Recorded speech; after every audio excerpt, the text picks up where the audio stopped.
Good morning, members. It's time. It's the scheduled time. Item 1, information papers issued since the last meeting. Since the last meeting, the list of paper received is on the agenda. Item 2, items for discussion at the meeting. The next meeting will be held on the 31st of March 2025, Monday at 2:30 p.m. There are 2 items that will take up. One is the proposed regulatory regime for basic housing units, and 2, latest progress of the light public housing. Members, do you agree to this items being taken up next time? Okay, thank you. Now, work plan. I and the Deputy Chairman, Mr. Vincent Chang, had a meeting with the Secretary for Housing on the 17th of February 2025 on the work plan. And after discussion, we have included preliminary draft work plan. That's in paper number CB 343-2025-01, list of outstanding items for discussion. So, members, please note the proposed items to be taken up and their sequence. And that includes some items that the administration has proposed to delete in the light of the latest development. And members, please note that the list of items and the time the items will be taken up may change having regard to the latest development. Item 3, measures of the Housing Authority to facilitate the needs of elderly residents.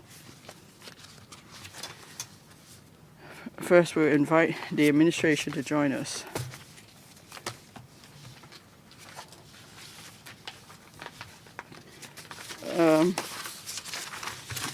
Attending the meeting, we have Mr. Michael Hong,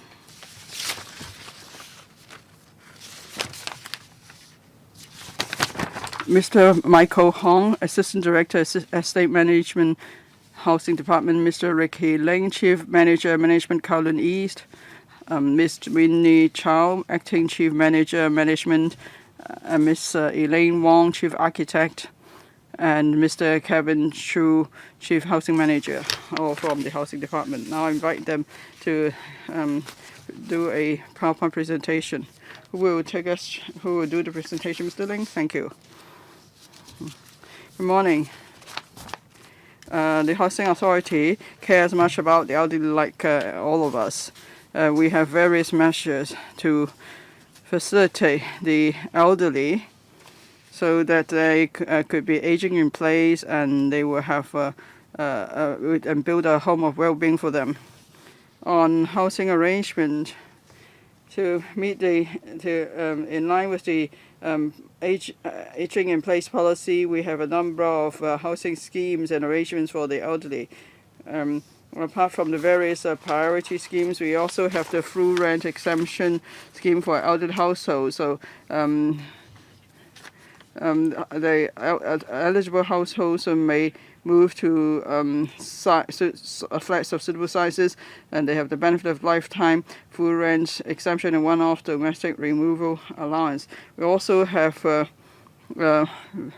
the letter of assurance and so on. So in line with the portable social security schemes, and then the response period is also expanded from 3 months to 6 months to give more ease of mind to the elderly. And then the Secretary for Housing led a team to launch the Wellbeing Designs Guide.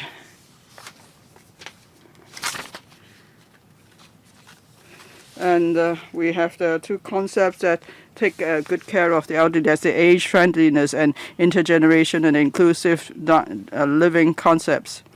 And then in the first one, you see an engagement session. The residents were there to give views. First photo was in Kai Yip Estate. The second was in Lei On Estate.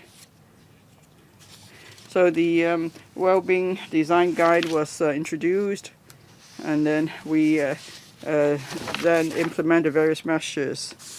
On the photo on the left, that's Shannon Estate. Shannon Estate. The second photo, Wen Hon Estate. We have this mural painting, so it's to beautify the building and also make the buildings more identifiable, so it's easier for the elderly to tell the direction and find a way. The third photo is Pengsha Estate. We have new sitting benches and with handrails, so elderly could hang their crutches or their shopping bags there. The fourth photo, Hinfa Estate, Chimun. In front of the letterboxes, there are some hooks. So when the elderly collect their letters, they could hang their belongings first on the hooks before they open the letterbox. Next one. Now in 2021, we have already introduced the barrier-free access design in some elderly units. For example, the white handrail is now a standard item in the bathroom. And for existing units, if there's a need, we will raise the level of the balcony so it's at the same level with the living room, and is therefore more wheelchair accessible. And then in lift lobby and corridors, we will put some leaning benches there for the elderly to lean on while they wait for lifts. And fourth photo, we install the light switches at a more suitable level for the elderly. Now, this is Ching Ho House and Ching Lan House in Chungching Estate. Occupation intake was last year. Here we see a variety of facilities that can take care of both the elderly, the young, and the persons with disabilities. And then we always, in our new housing estate, we always try to reserve space for the provision of suitable facilities for the community and the neighborhood. Here, this is Hoi Tat Estate, Cheung Wan. We encourage the elderly to stretch and do some physical exercises. So we try to provide suitable recreational facilities for them. So there's space for them to go out and move about and also chat with others.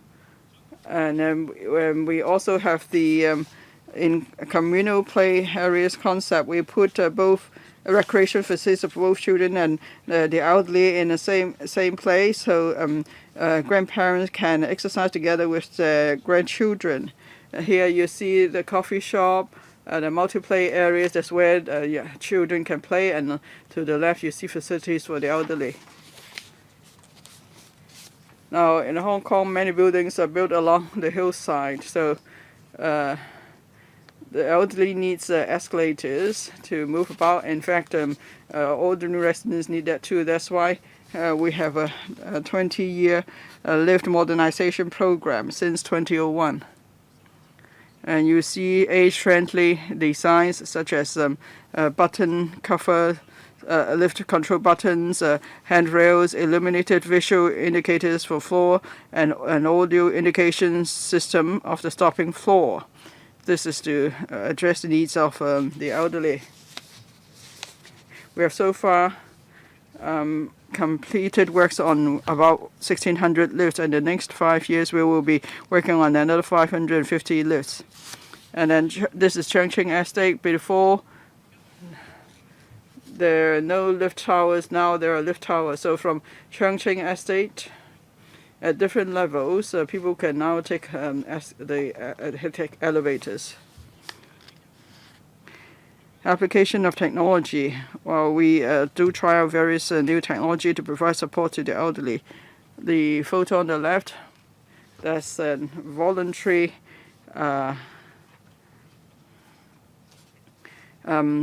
sensor installed on the front door of elderly households. This is to monitor entry and exit situation. If there's no movement, then family and friends may be alerted. And then we also have this smart fall detection systems on a trial basis in some accessible toilets, so to detect falls, fainting, or prolonged inactivity. And then frontline staff could be alerted to provide assistance as soon as possible. So those are the hardware items I mentioned in terms of caring for the community. To the elderly, the community is an extension of their home, so we encourage the elderly to take part in community building and be connected with the community. We want them to experience different activities. For example, festive carnivals, cultural variety show, health talks, and so on.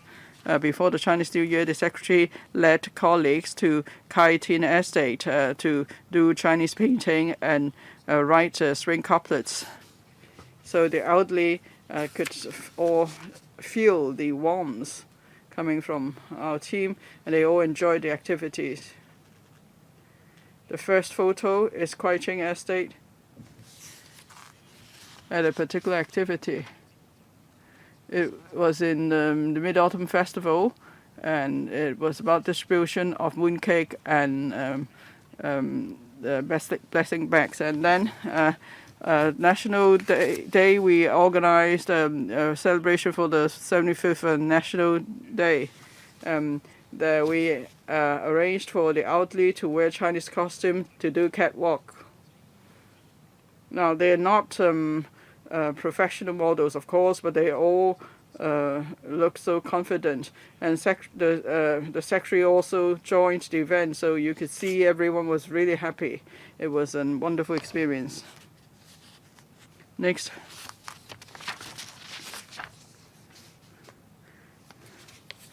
The government, various government departments always help out each other to to care for the elderly. You can see the secretary spared no effort in promoting the project Pinpoint. So elderly at high risk are encouraged to join the scheme to prevent them from not being able to find their way home.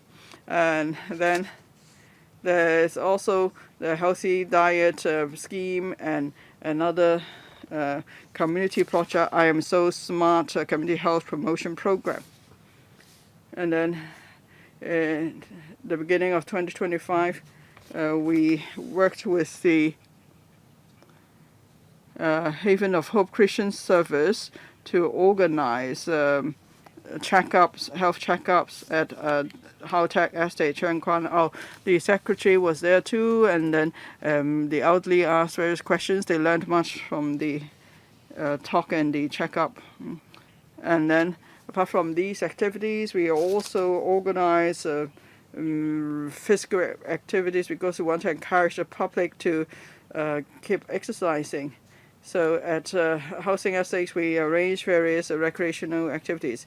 Last September in Century Estate site, Taiwei, we organized a well-being run. The young, the old, and children all joined to promote fitness. Now, recreation activities are not just about running. And at Mei Lam Estate, we also organized various activities for the elderly and residents. Everyone was very happy, exuding with vitality.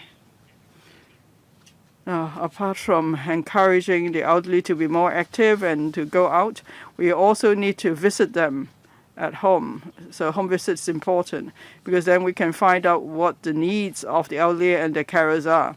And then we'll be able to identify the hidden elderly too. We encourage NGOs to provide various outreach services to the elderly. In these photos, you see that this is an activity in Kwai Ching, that is visiting your neighbors. So the first and second photos that's on Yammer Estate, it was a Christmas activity. And then a Mid-Autumn Festival in the middle, that's a visit to Kwai Chung Estate. So for housing estates without physiotherapy or Chinese medicine clinics, we provide various mobile services. And if the elderly needs services from outside of the estate, we can help to refer them to relevant NGOs so they could receive suitable assistance. Now, this is a Eye Hospital mobile Chinese medical service, and the second one is the mobile physiotherapy, mobile Chinese medical van of the FTU.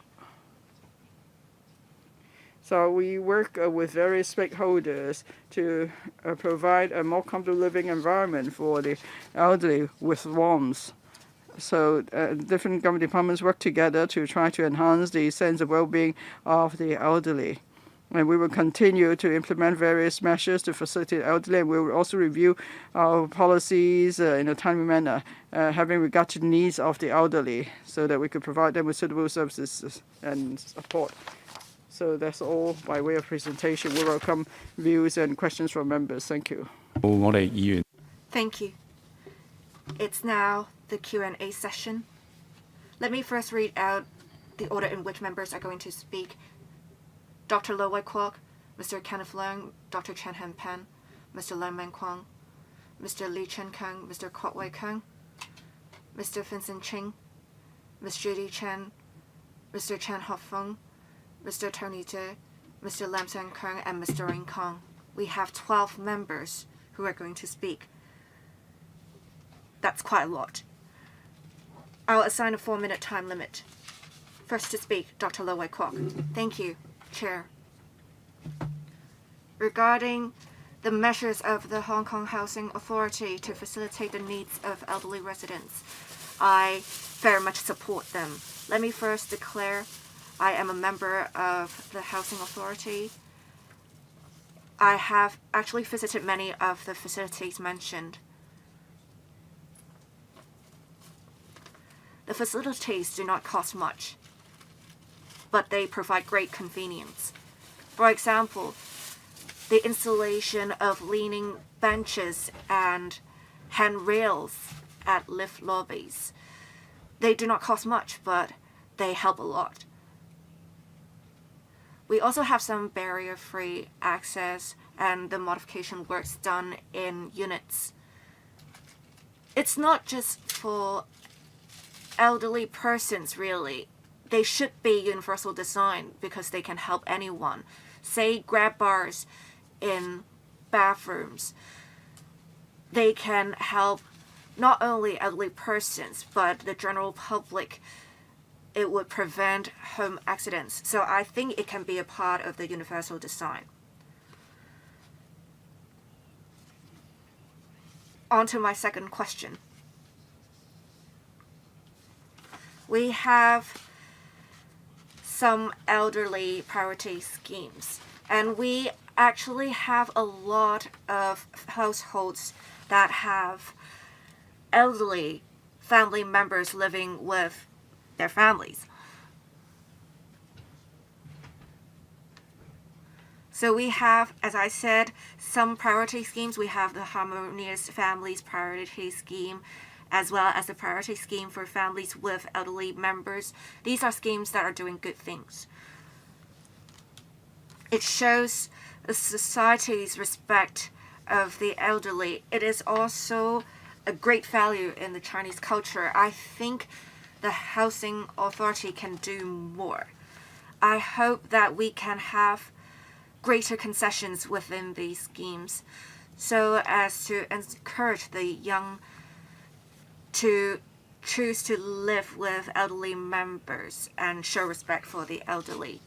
I have another comment to make. I think it would not only hinge on the Housing Authority to do this, though. For Guangdong and Fujian schemes, they are very popular. I think they should be extended to outside Guangdong and Fujian. We have many Hong Kongers with hometowns in Zhejiang and Shanghai, so the schemes should be extended to these areas. Recently, we visited Shanghai. We had got some feedback relating to this from those living in Shanghai. So this is my comment. Thank you. Thank you. Who is going to answer the questions? Thank you, Dr. Low, for your support and questions. Well, you said for the feature in the bathroom, it is now a part of the universal design. And when we refurbish units now, we would incorporate such features. We will also continue to work hard on the second scheme that you mentioned for Guangdong and Fujian schemes. It is not under our purview, but then we have extended the period for deleting elderly's names of tenancies or surrender of flats from 3 months to 6 months. So that is to encourage the elderly to test out these arrangements. All right, thank you. I will urge members to observe the time limit. Thank you, Mr. Kenneth Leung. We have a large proportion of elderly households in public housing. With an aging population, we will see an even higher ratio in future. How can we encourage elderly persons to age properly in public housing? That is the question. I have some questions. In paragraph 3, it says that there are some housing arrangements for elderly. We have the Harmonious Families Priority Scheme, the Priority Scheme for families with elderly members. How many households benefit from such schemes? That's what I want to ask. In future, how can we encourage more young families to live with their elderly family members? The Harmonious Family Schemes had another transfer scheme. That is the Harmonious Transfer Scheme. We also have some consolidation household arrangements. The paper didn't really mention the effectiveness of such schemes. Can you elaborate on this? In paragraph 21, we talked about the Housing Authority organizing home visits to elderly households. Are there any KPIs set for how many visits are to be done? Are these visits mainly undertaken by officers of the Housing Authority, or are they mostly done by NGO staff? Will you follow up after the visits? Would you work with care teams to follow up on the households? You may visit some households 5 to 6 times a year, but then if we can't reach out to the hidden elderly, there's no point. So I want to ask the administration to elaborate on this. Thank you, Mr. Hong. Thank you. The first question, I'll have my colleague answer that. On the question about home visits, as the paper said, we would work with NGOs and care teams to conduct home visits. We work with them because they have their resources and experience in reaching out to these households. But the Housing Authority also care about the elderly. When the weather is bad, we would call them to see if they need any assistance. When we have our officers liaise with the elderly households, we would also check with them to see if they need anything. As for home visits made by care teams, as you may know, last year in the Southern District and Chunwan District, they tested out some arrangements to better support the elderly. As I understand, this scheme will be extended to other districts in Hong Kong. So that's about it from me. now ask my colleague to answer the question, Mr. Chu. Thank you. On the harmonious schemes, as at March 2024, within that year, we have approximately 10,000 households that have been accorded priority with the Harmonious Families Priority Scheme. As for the Harmonious Families Transfer Scheme in 2023-24, we had successfully helped approximately 180 households for them to transfer to another district closer to their families so that their families can help out with them. As for another priority arrangement for HOS flats, we would only have such figures after the exercise is completed this year. Thank you. Dr. Chen Hanpan. Thank you, Chair.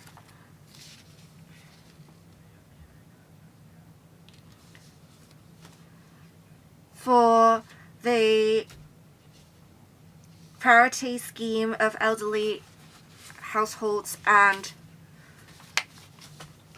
the Harmonious Families Priority Scheme, we would often make referrals, and we can see that the Housing Authority would give prompt assistance. We do thank you for that. And we actually have some instances where households would require care cross-district. So can you talk about how cross-district arrangements would work, because they may have the households not living together at some point, but then we have seen certain instances where the households are not helped. What difficulties have you faced in making such cross-district arrangements?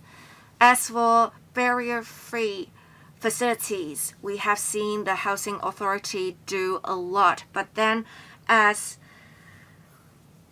the PowerPoint presentation suggested, however, in Kwai Sing East Estate, in a particular building close to the mall, there is an escalator. Many of the elderly persons living on the upper level, they have to go down several flights of escalators to the mall, but for wheelchair users, it may be inconvenient because it is just they are just escalators.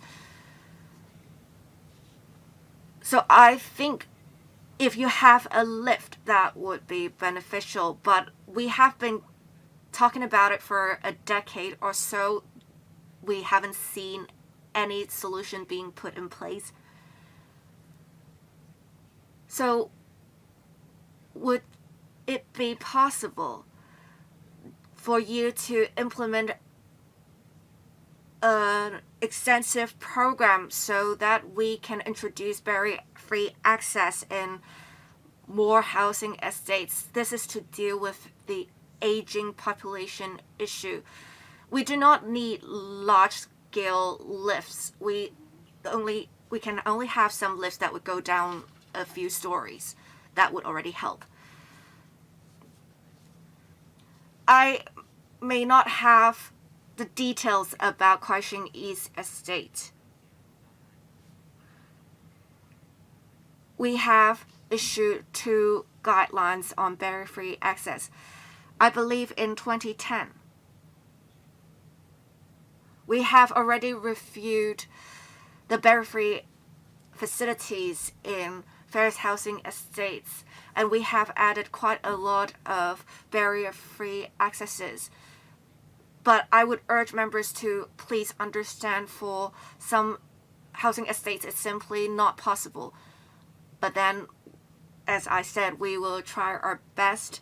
We will investigate the example that the member mentioned to see if we can install ramps. With ramps, it cannot be too steep, however, so there are some restrictions. So member, we can investigate the case that you mentioned to see if there are any possible solutions to resolve the issue. As for the cross-district arrangement,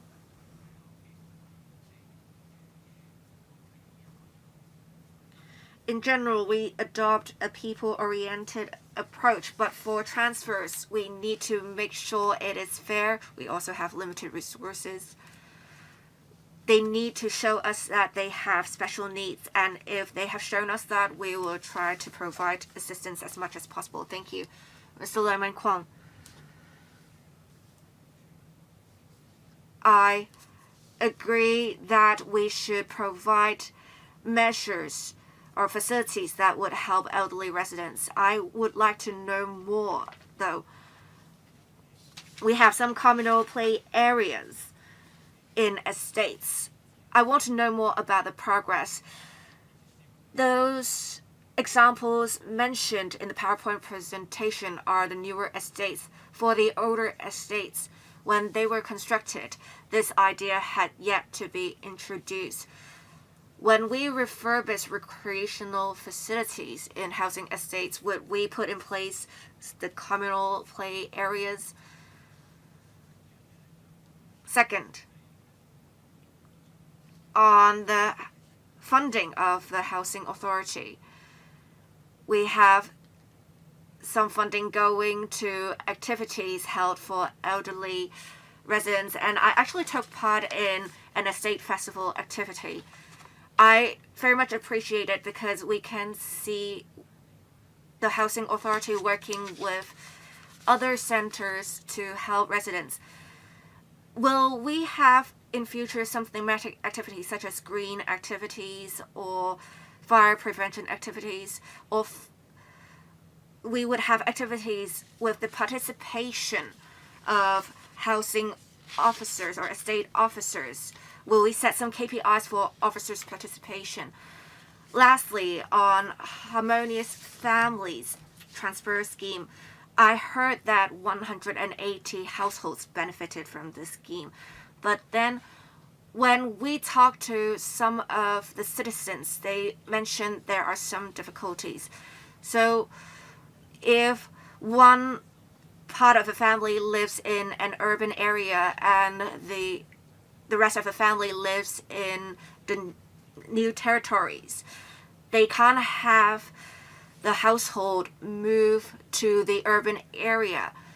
We can only move, say, if the elderly resident is living in the urban area, move to new territories. And of course, the elderly residents don't want that. They want to live in the place that they have been living in.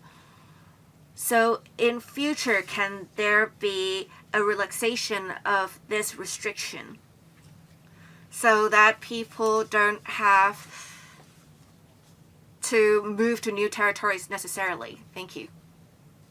Hey. Mr. Fong. Thank you. Now on the communal play area, in all new housing estates, definitely will include this concept. And then for the older estates, we have various refurbishment scheme, and particularly in past 2 years or so, we have housing estate improvement scheme, and each year we select about 10 housing estates. And when we do the improvement scheme, definitely will include the concept. And then even for housing estates not in the improvement program, and when it's time to replace the old recreational facilities, we'll certainly include this concept of communal play areas. Second question about funding. Now, each year we work together with NGOs on about 3 to 4 housing estates. In fact, each year, I mentioned 3 to 4 housing estates, and then one of the theme will be on caring for the elderly. The third question, perhaps Mr. Chu could help to give an answer. But as I said, when we do a transfer, we want to help the elderly, but at the same time, we have to consider the question of fairness, because after all, it's all about distribution of resources. Mr. Chu? Sorry, speaker's not coming through. We will consider Mr. Leung's suggestion. Next, Mr. Lee Chan-Kang. Thank you, Chairman.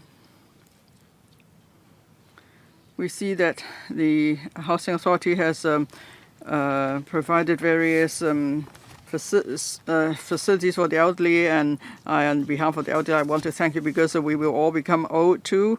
So many colleagues may be able to take advantage of these facilities when we go to housing estates. Now we see seriously aging population here. So with such well-being design and universal designs, that means there will be high usage of these facilities. I have a number of questions. Well, the well-being design and so on, such as putting hooks by letter boxes, so on.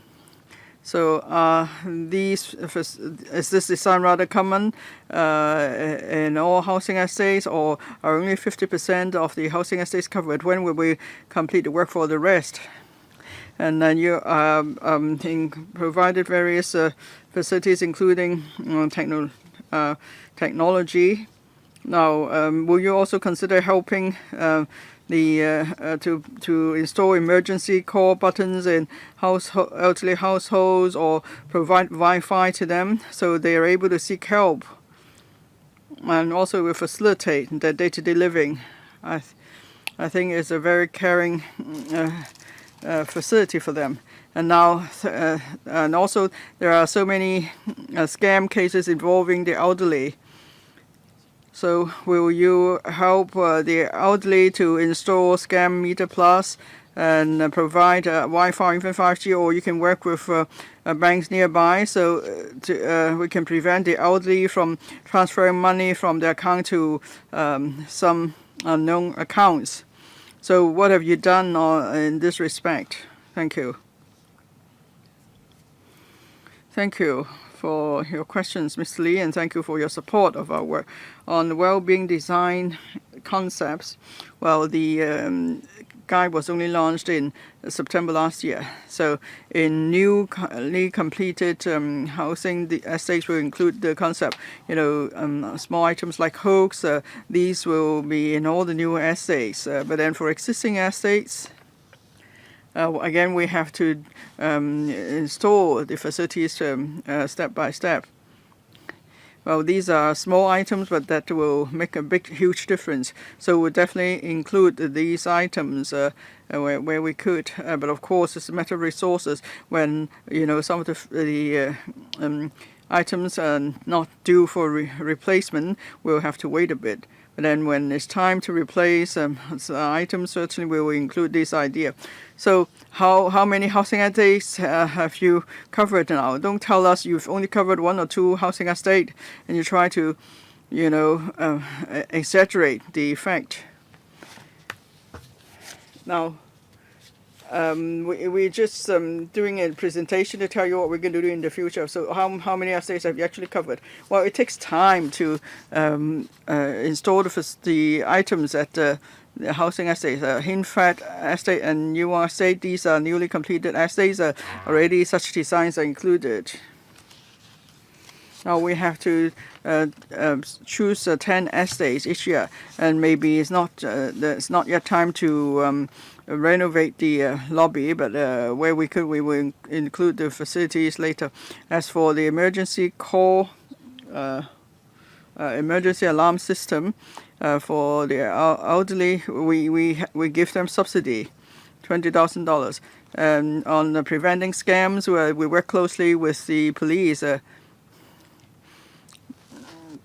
Now, for example, if the police want us to help with promoting a scam and they want to organize activities, we always help out. And at the lift lobby and so on, we do disseminate different information to the elderly. Thank you. Next, Mr. Kok Wai Kang.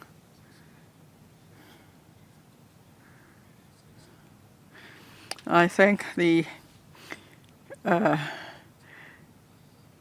Bureau for being so attentive, and we see that the Secretary also attended many activities.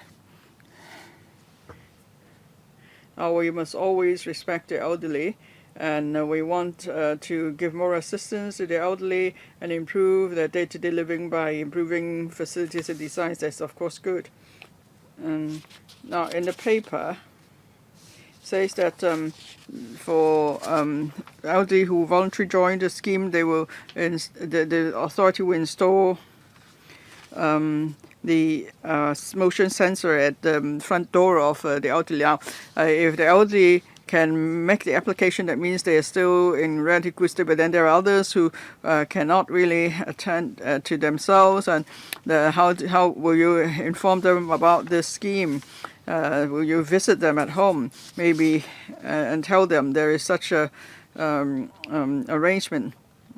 You know, we will become more weaker and more frail, and if they are not aware of these schemes, and they won't be able to benefit from them. So will there be ways to remind elderly households they could actually apply for such census, for example? And for the well-being designs, they could only be incorporated in new housing estates. For older estates, it's more difficult, probably because of various constraints. But then, you know, there is a list for redeveloping old housing estates. So in old housing estates, maybe it's not possible to include age-friendly facilities or include well-being designs. And if that's the case, would that be indicator to indicate that there is a need to speed up the redevelopment process for such an estate? And so eventually all housing estates will benefit from such excellent designs. Thank you, Mr. Kwok, for your question on informing elderly households. Now, we have information on different households, of course, say for the census at the front door. We know which households are elderly households, so we will proactively ask them. And whenever we launch new measures for certain target households, we do ask them. Second question about existing housing estates. Now, about the well-being design concept, it covers a wide variety of items. Now, housing estates do have regular improvements schemes, and every time we include some minor improvements under the well-designed concept. Being design concept, maybe we can't include everything, but we could at least include some of the items. For example, play facilities, and we will introduce the concept when we do improvement, and you know, like keeping trees away with railings. We now remove the railings so people can get closer to trees, and also we allow people to access turf, for instance, so they could better enjoy facilities. Next, Mr. Vincent Zhang.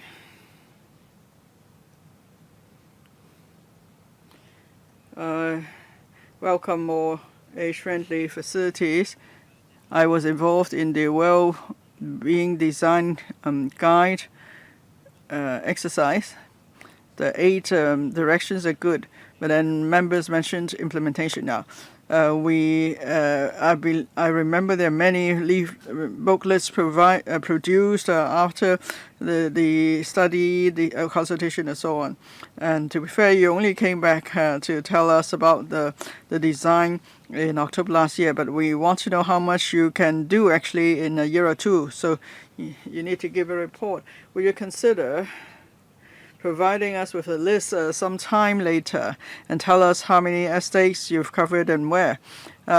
Maybe you don't need to come back to this council. Maybe you could report, say, to the Sham Shui Po District Council and tell them to say you have worked on 6 housing estates, and you can seek the views of district councillors. We don't just want to be shown 1 or 2 photos. Rather, we want figures so we know exactly how much has been done. I care very much about the health and fitness of the elderly. Now we can see that fitness facilities have high usage rate in housing estates. How can we help the elderly to do more physical exercises? there are now many overnight gymnasiums in shopping arcades of housing estates, probably because rent is lower. Well, it's a good thing. So now the public can work out any time. But then the elderly may think these programs are too expensive for them. Now the housing authority is now offering shop spaces for young people to start a business. Can you say you give more support to small businesses with a fitness element, and to encourage the elderly to work out to do physical exercises more? So there's also boost the usage rate of or foot traffic of shopping arcade. Thank you, Mr. Jiang. Mr. Chan is really supportive of our work. He attended many of our functions. Now, we will, of course, consider your views very carefully and listen to your views, because we will keep listening to views, because we need to keep updating the design guide. Time changes and there may be different requirements, so it's not a one-off exercise. We'll keep improving the design guide.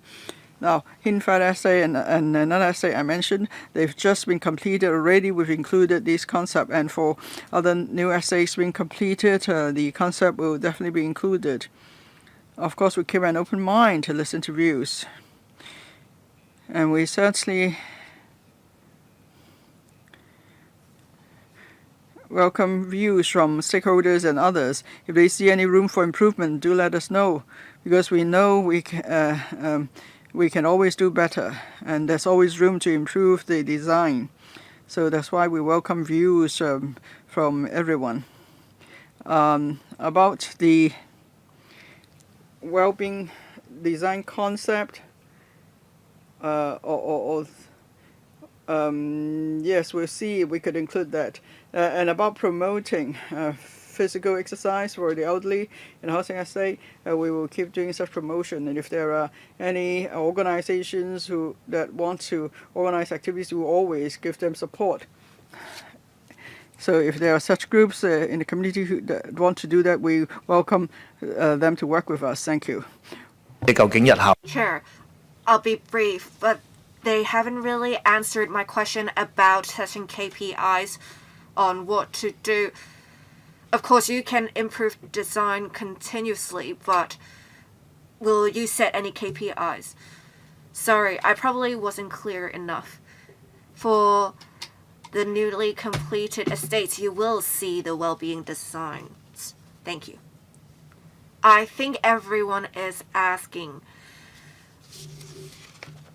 the assistant director to talk about what is going to happen in existing estates, how well-being design will be implemented in existing estates, how they can benefit households. We shouldn't only look at the new households.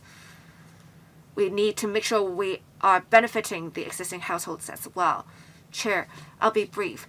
Every year we'll select 10 estates to refurbish their external walls and to put in place well-being design features. So that is our target. Thank you.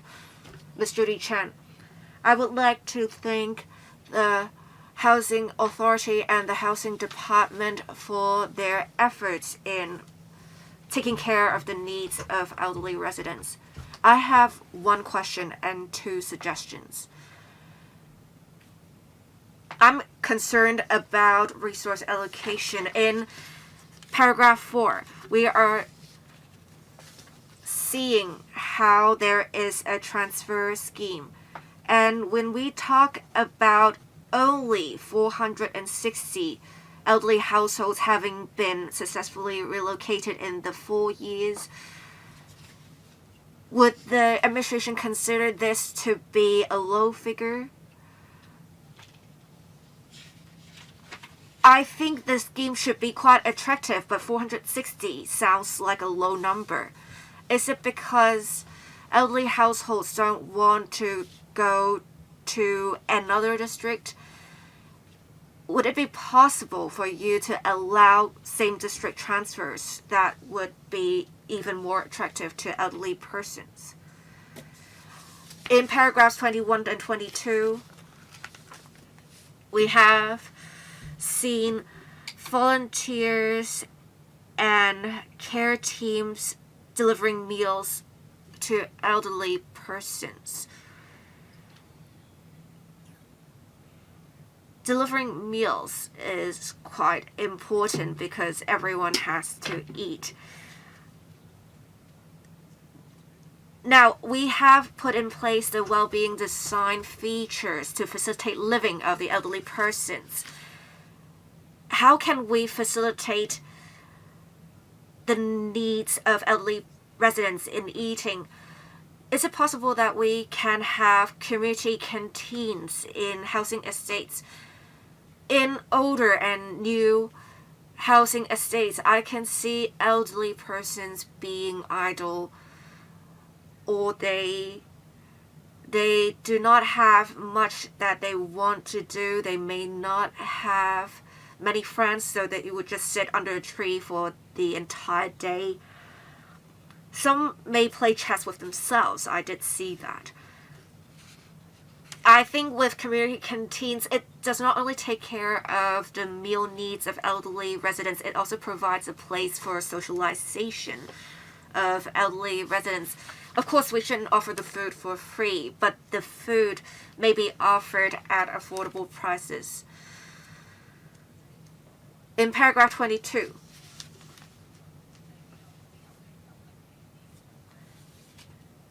for elderly persons who are still quite able-bodied, they can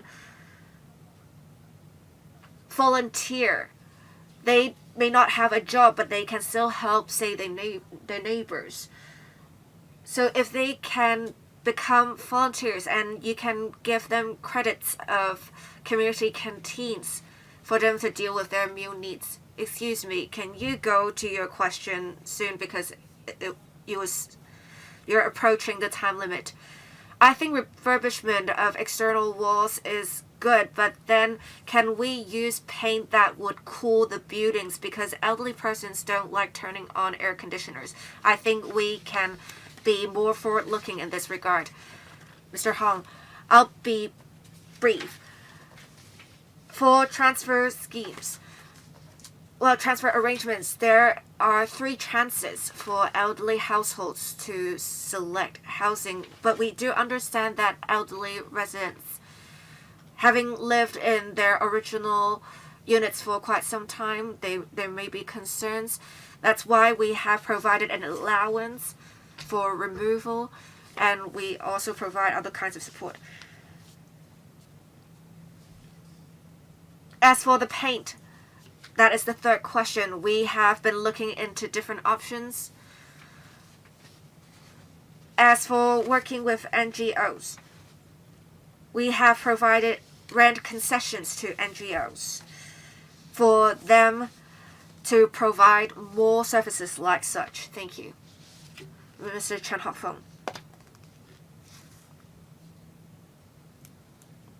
Thank you, Chair.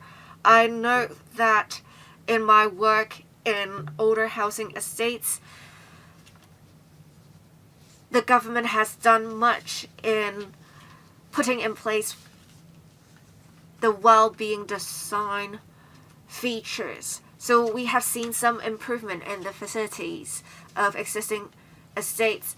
But we have to understand that in Hong Kong, the newer estates do not have as many elderly households. And we have to understand for existing housing estates, their facilities cannot really meet the needs of elderly households. You may add some handrails, but for some estates, they don't even have lifts for all floors. It does not facilitate access of elderly households. You do allow transfer of elderly households to floors or estates with lifts. But then the elderly households don't want to move because they get attached to their existing units. Moving is like a big thing for elderly households. It is something that affects them greatly. As I said earlier, for the floors that do not have lifts, that have elderly households living there, can you put in place the facilities that would allow the elderly persons to go down or up the stairs? That is the stair chambers. Stair climbers that would help with them.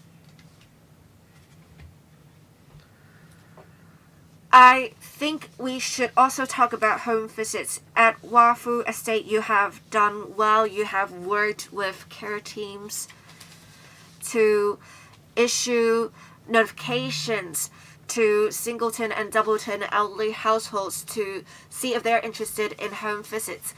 Can you do this at other housing estates as well? Because care teams do want to reach out to more elderly households. Before, the housing department said they can't disclose such information. Can we actually help care teams to care more about the elderly persons? Can we do this to help with that? Thank you. And also, excuse me, I want to say something else. For silver economy, is it possible for you to allocate more points to NGOs providing assistance to elderly persons in older estates so that more elderly persons will benefit from their services? Thank you. Mr. Hong. We have nearly 99% of estate units with access to lifts. Unfortunately, we can't achieve 100% just yet because indeed that is the case in some older estates. If we can provide modification works in the units of elderly households, we have helped. But for stair climbers, I think there is a safety concern. We need to be prudent because it may not be appropriate for some elderly persons to make use of such. We will carefully consider the different options and see how we're going to take this forward. As for what the member mentioned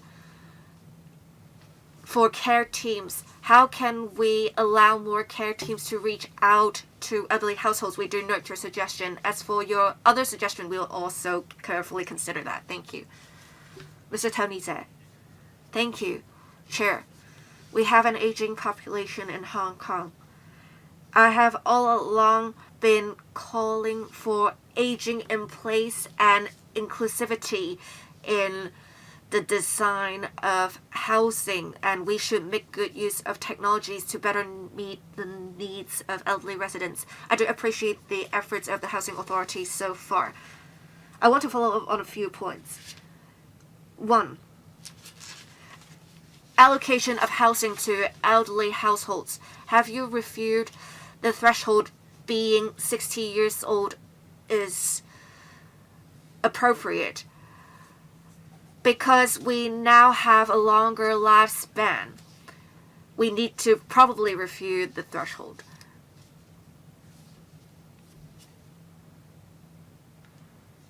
As for improvements done to existing public housing units, I think we need to set a timeline and priorities because we have limited resources. Can you provide more information on the administration's plans? As for some modification works to be done and the facilities for children and elderly persons, has the Housing Authority conducted surveys on the usage of some of the facilities? Some facilities may not be as popular. I think you should conduct a survey to get information in order to better your resource allocation. I do note that you need to obtain consent for many of your arrangements, but these arrangements would definitely benefit the elderly persons. Have you considered putting in the tenancies? tenancy agreements possibility of installing facilities that would better meet the needs of elderly households. Estate officers play a key role in providing care to elderly persons. Estate officers, have you provided training to them so that they can better care for elderly households with members that are age 70 or above? Have you considered doing something about it? Well, I'll take your questions in the reverse order. Definitely, the estate management officers do that. For example, in cold weather, we will call the elderly with needs. So you can rest assured our colleagues will do that. And we also encourage outsourced property management companies to do the same. Including a clause in the tenancy agreement. Well, I don't think there's a need for now. We have points scoring system if we want to improve improvement measures for the whole estate, and if according to the or rather the demerit point demerit system, if tenants refuse to let us do the work, then there could be 7 points deducted. But of course, we have to be careful. It has to be over improvement for the housing estate. But if we're talking about pilot schemes, and we won't invoke the point demerit system. But for general facilities, we do have the power to do that. For now, another point. There are about 2,500 sets of recreation facilities for the elderly in housing estate, and there are 2,900 recreation facilities for children, so there should be enough variety. A few years ago, we carried out large-scale improvement works. Now, if there are insufficient recreation facilities in some estates, we already added more. Usage rate, well, we don't keep count.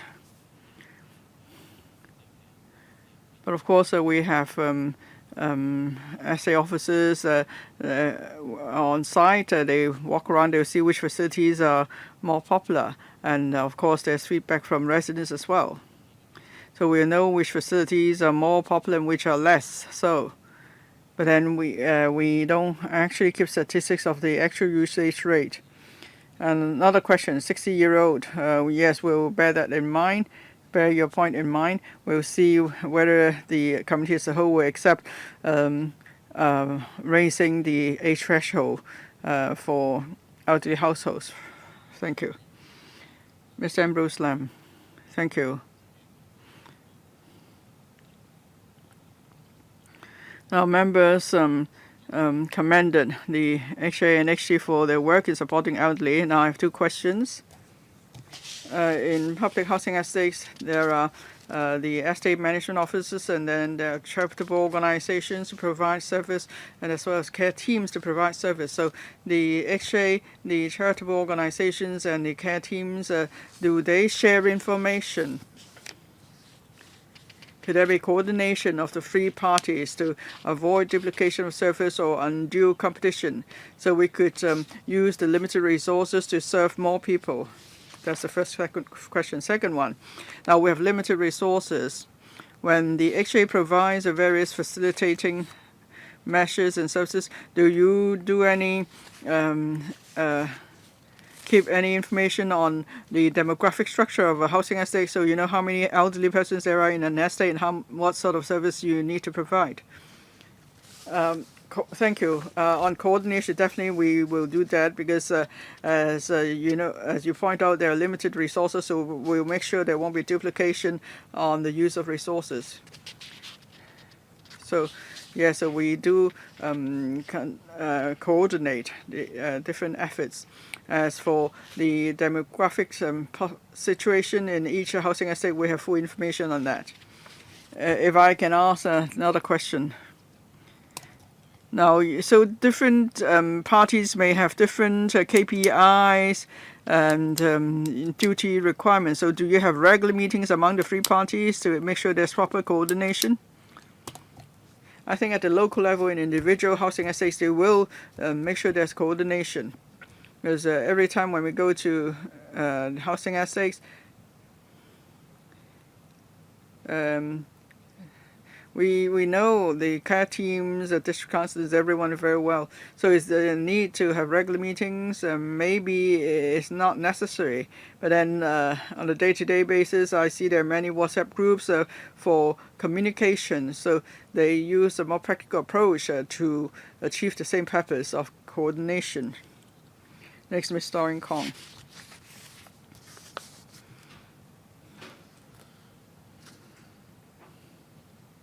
I know you've been making a various effort, but on weekends I will actually drive to various housing estates, in particular the older housing estates. I agree with what Miss Judy Chen said. You said you've organized so many activities to enhance the sense of well-being. Now, if you go to the housing estates, you see there are many elderly persons. What do they do during the day? They just sit there all by themselves. You go to Home and Teen, Oyman Estate there, you see that the elderly, they just look, give them they have an empty look in their eyes. They just sit there without any vitality. And then there are scholars that have done a study. In public housing estate, at least 23% of the tenants are age 60 or above. That's from a few years back. And then since 2023, there are many scholars, say, specializing in social studies or architectural studies. Now, for example, in 2023, a CityU scholar conducted a survey. He interviewed over 2,000 elderly residents in housing estates. 41.1% of those interviewed actually had dementia. Now, you have done so much good work, I've heard just now. You kept mentioning the elderly. Well, there are many different classes of the elderly. Some suffer from dementia or on the verge of suffering from dementia. And some journal articles point out that the design of the current housing estate cannot really help them. If they have dementia, they worry that they won't find their way home. I've been to Shunli Estate and Lakeview Estate in the past 2 weeks. Now, I don't have dementia, but I almost got lost. I had to seek help in a shopping arcade because I didn't know where I was. So with this such design, first of all, have you done any survey? How many of your tenants suffer from dementia, do you know? Second point, now setting aside all those being designed activities, is your design dementia friendly? Have you considered the recommendations of experts? Now in Singapore, Malaysia, and all their public housing estates, or at least in most of their public housing estates, they have included dementia friendly design. If you haven't done it, when are you going to do it?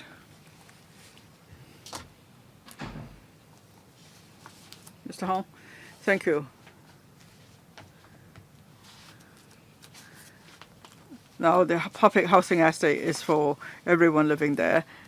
We don't have any dementia-friendly designs because we're not experts in this field. We know very well the demographic structure or distribution of our tenants, but then we don't have the medical history of individual tenants. So we may not have designed specifically just for those with dementia, but in our well-being design, we do try to enhance the ease of identifying buildings, so that will help those who have difficulties finding their way, and then we will also do better in other areas, so there are more facilities for the enjoyment of residents. Mr. Kit Yan, well, it's good to have a small improvement that will lead to a huge difference, but then if you do it slowly, it's not so acceptable. there are 261 old housing estates. When members ask you for a timetable, you dare not give one. You just said that you work on 10 housing estates each year, if I heard you right. Well, if you only work on 10 essays each year, there are 261 essays. I don't know that the 10 essays will cover only old housing essays. That means it will take us 26 years before you complete the improvement, and some of the elderly may have already left. So that's quite unacceptable. Can you not speed things up? Is it so difficult? We're just talking about installing a handrail or hook for people to hang their items. If you ask a contractor to do it, they can complete the work on all 261 estates in 1 year. And even if you don't install items, then you can just distribute a hook to everyone, and they can use the hook on their own. So why is it so difficult? Why does it take so long to make the improvement?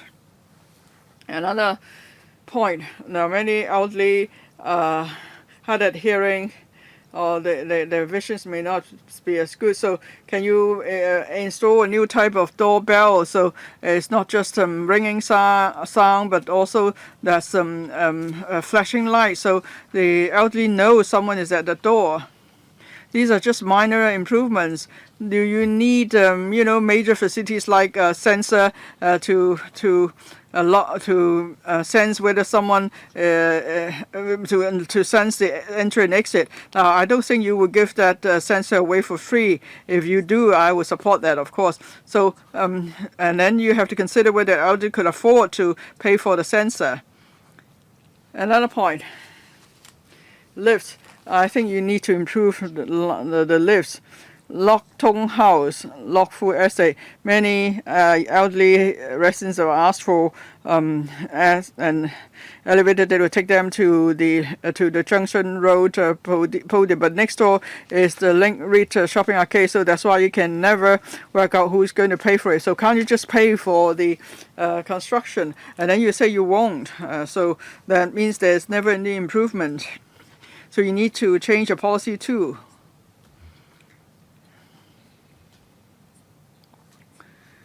Now you have access to information of some 800,000 tenants.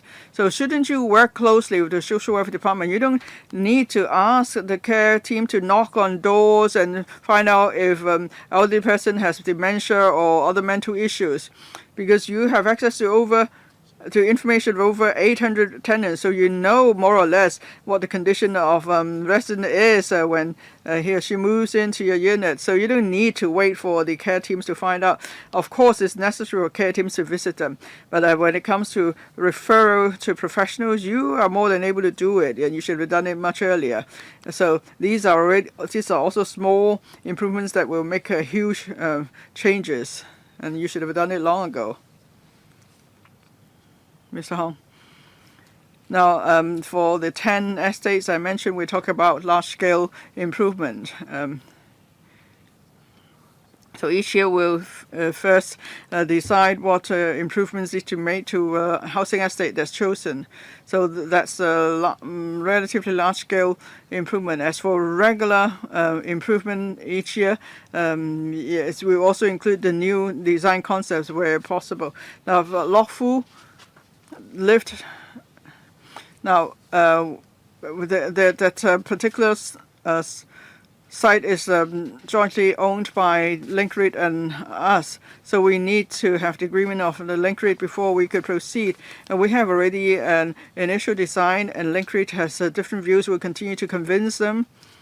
Hopefully, they will agree to join us in proceeding with the construction of lift there. Thank you.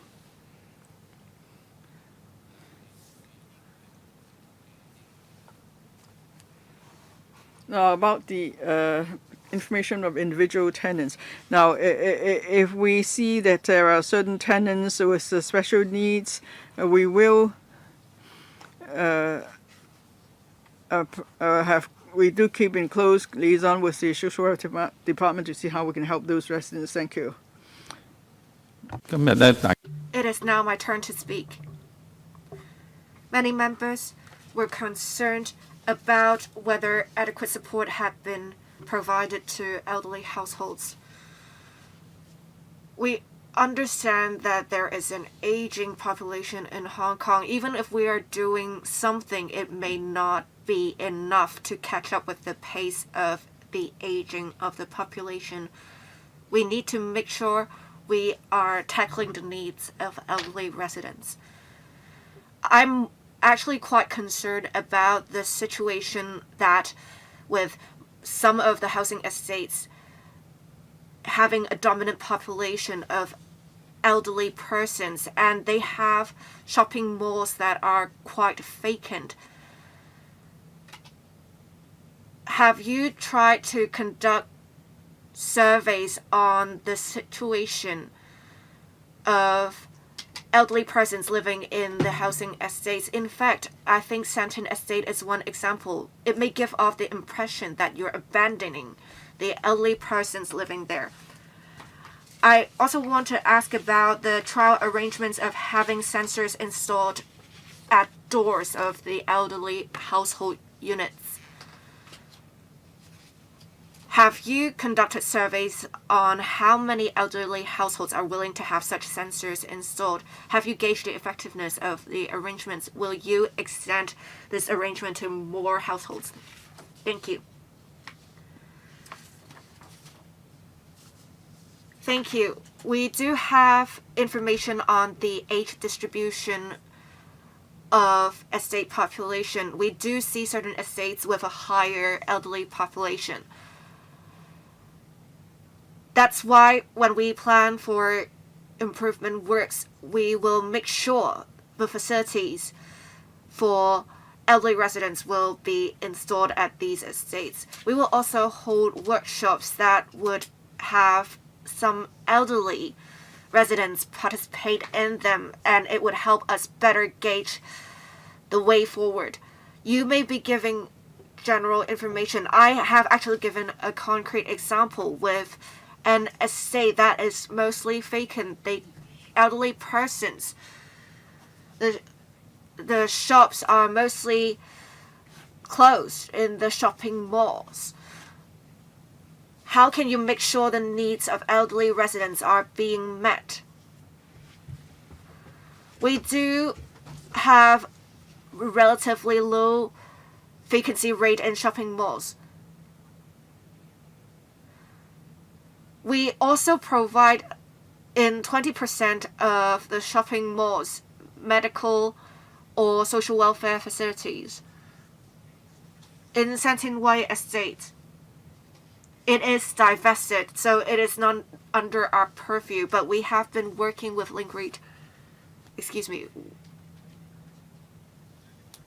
Well, yes, we have divested the estate, and the elderly persons are essentially abandoned.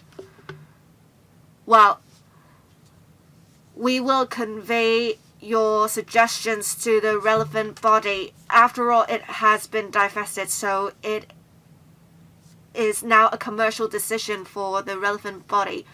But we do hope that they can install more elderly-friendly facilities.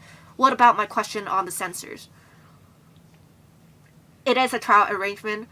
In this month or April, we will put in place more pilots, and we will gauge the views of stakeholders before determining the way forward. Mr. Porter.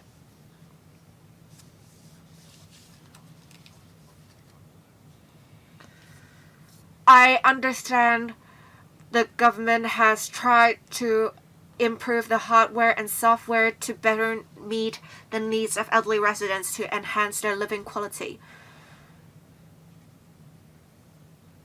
But as I said before, in my experience of serving the elderly persons, I have been serving elderly persons for over a decade. I would say that compared to private housing, public housing actually provides quite a number of facilities that are quite elderly friendly. And I think we have heard some quite solid suggestions from members. But let me say this. I think the people of Hong Kong have a longer lifespan, not only because we have a sound healthcare system, but also because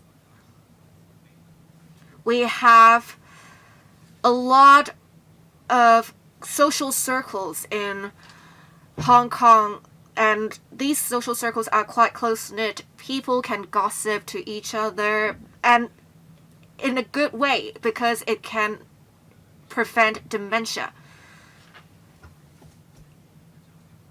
So elderly persons may face certain difficulties in the sense that if shopping malls having their shops closed down and being mostly vacant, it will not be convenient to elderly households.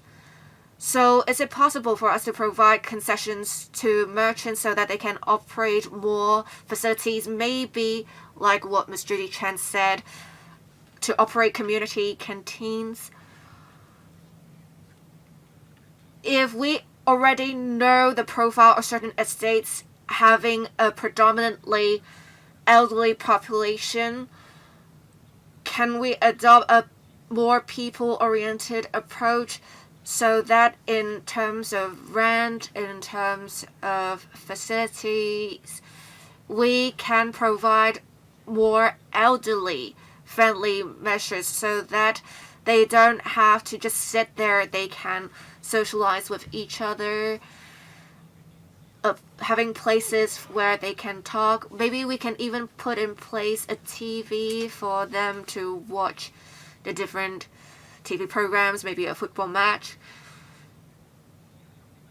I myself actually have some experience with dealing with elderly persons who are suffering from dementia, and indeed much care has to be provided to these elderly persons.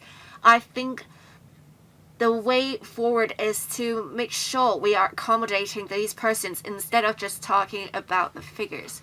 I do not require answers from the administration. It's just my suggestions and comments.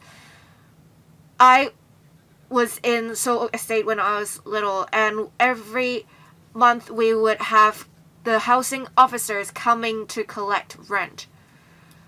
And every time we were quite nervous because we may be troubled at some point. Now we do not have to deal with such worries, but then we also need to make sure we're taking care of the needs of elderly residents. Thank you. We'll continue to move forward in the direction mentioned. Thank you. All right.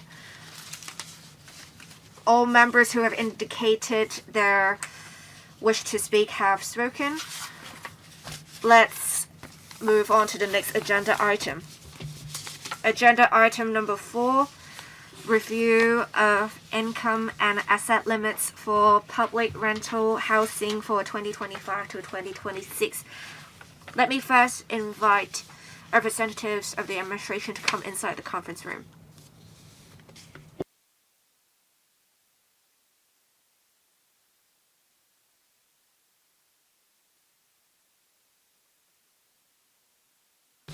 In attendance for the discussion of this item, we have Ms. Charmaine Lee, Permanent Secretary for Housing or Director of Housing, Ms. Estrella Chung, Deputy Secretary for Housing,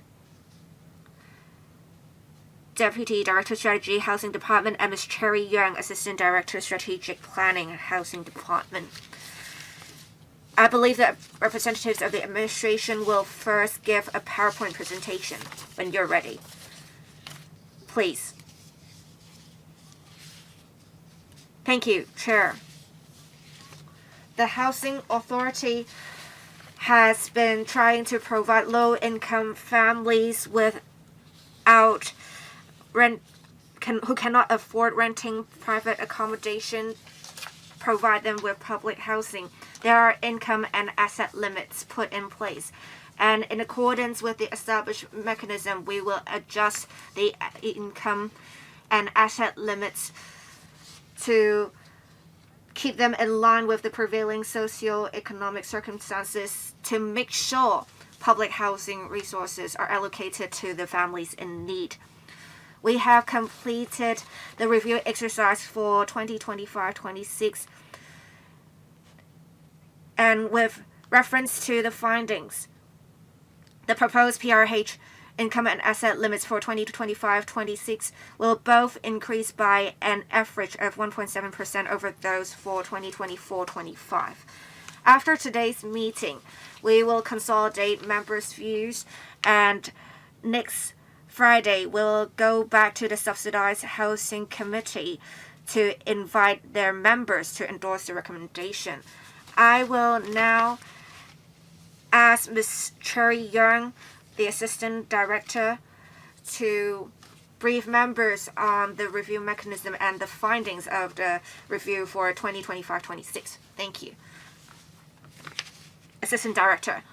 Thank you. As the Permanent Secretary said, every year we would review the income and asset limits.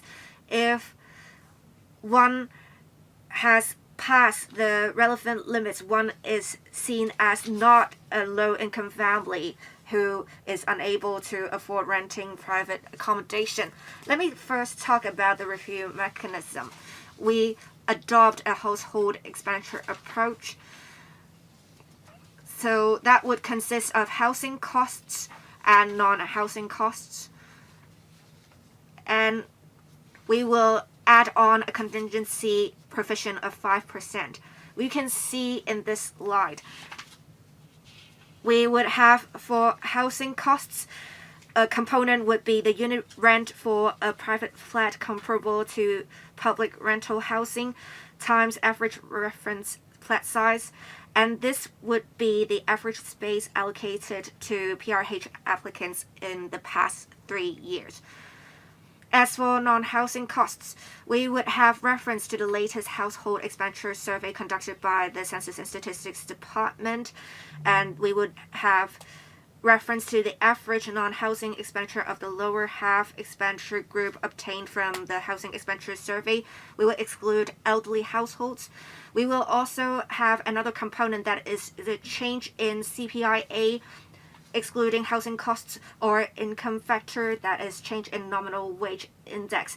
We will go with whichever is the higher, and with them multiplied, we would have the figure for non-housing costs, and we would add on a contingency of 5% of household expenditure, and that we would have our income limit derived. Let's use an example for 3-person households. We would have reference to the average unit rent for a private flat comparable to PRH.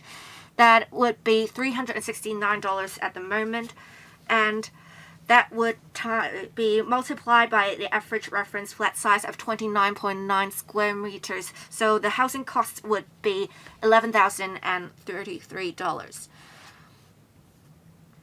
For non-housing costs, we would say that the average non-housing expenditure of the lower half expenditure group would be $12,426. For CPIA, the year-on-year change is an increase of 2.1%. As for the change in nominal wage index, it is a year-on-year increase of 3.6%. Because this is higher, we have adopted the change in nominal price index for the component. So in total, the non-housing costs would be $12,873. So with these added, for household expenditure, it would be $23,906 plus a 5% contingency provision, $1,195. It would be $25,100, the income limit. So you may say that you may wonder what is the relationship between statutory minimum wage and the change in nominal wage index. We had reference to the statutory minimum wage since 2013.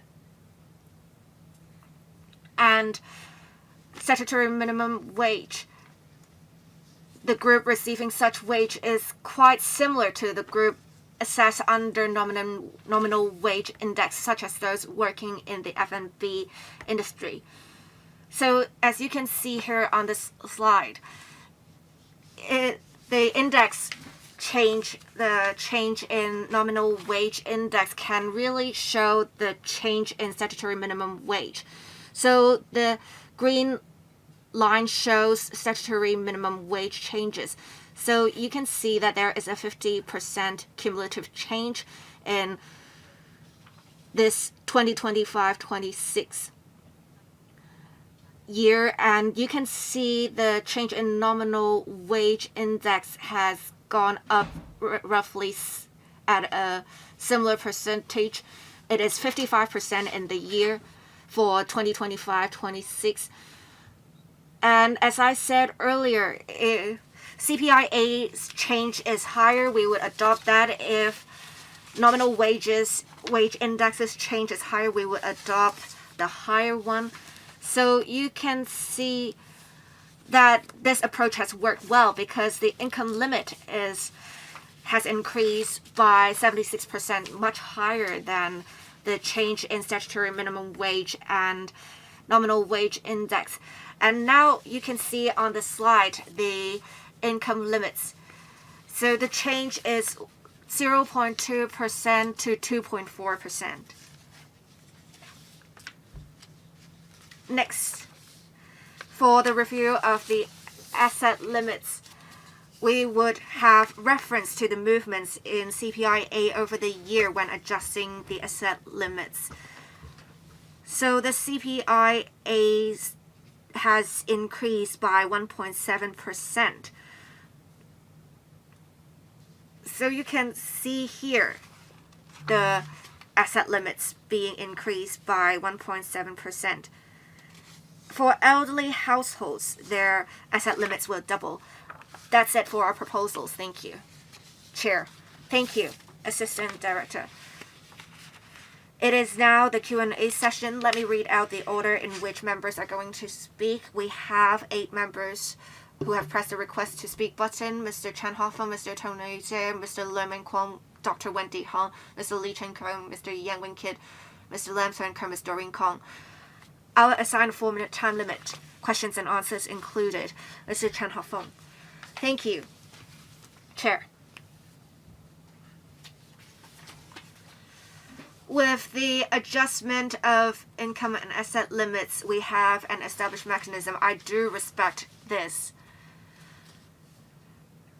But we have to think about our vision of public housing in the long term. Public housing is a part of the housing ladder.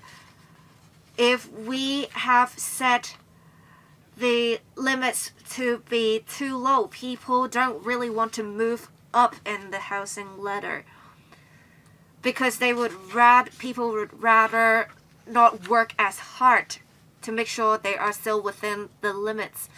If we have both the husband and wife in the household working, they would very likely already go beyond the limits. So they would rather work part-time.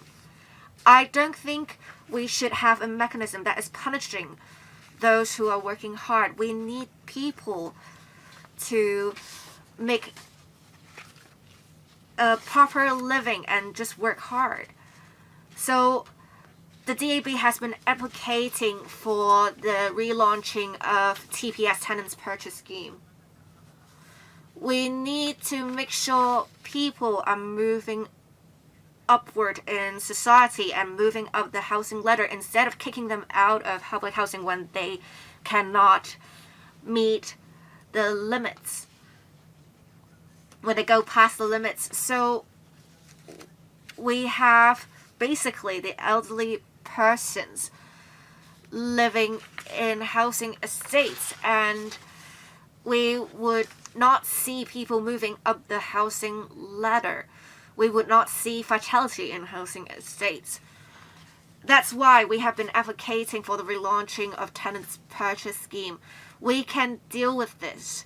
We have many housing developments of the MTR and they have been managing it quite well. Why can't we do the same?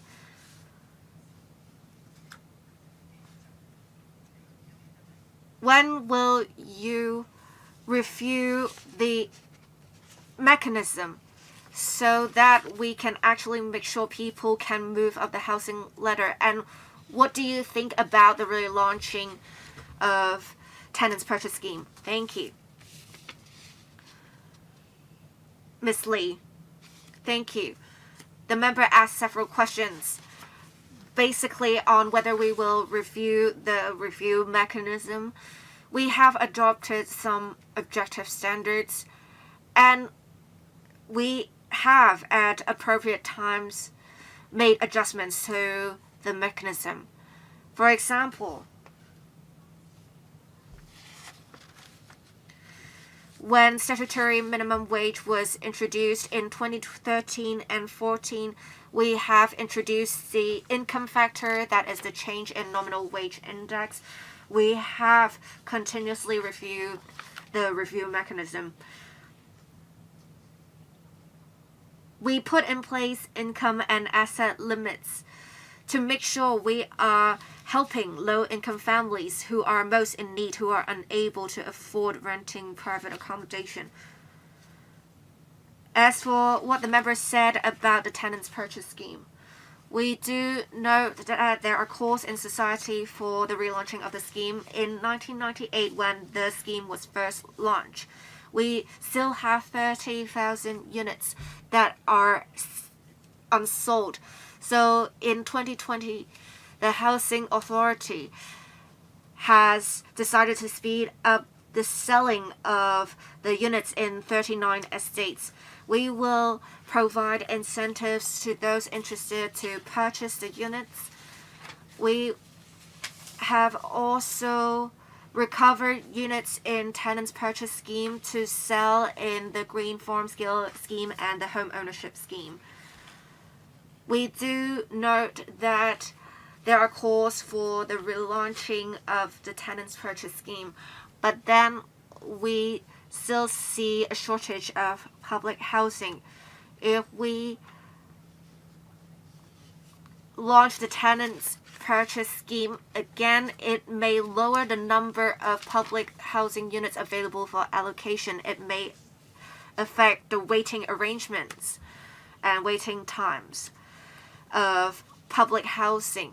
But then for the unsold units in the 39 estates, we will definitely expedite the selling of such units. Next, Mr. Tony Chair. Thank you.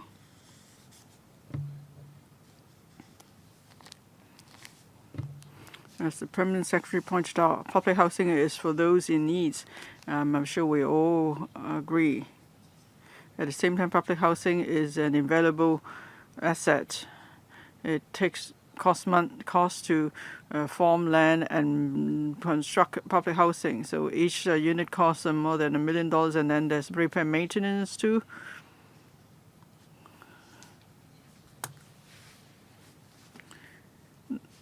Now, people, as Mr. Chen Feng pointed out,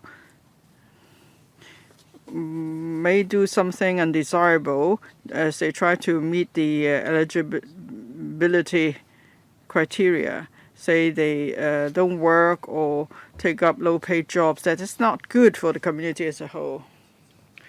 So how do we make good use of such an important asset? I made a suggestion a number of years ago.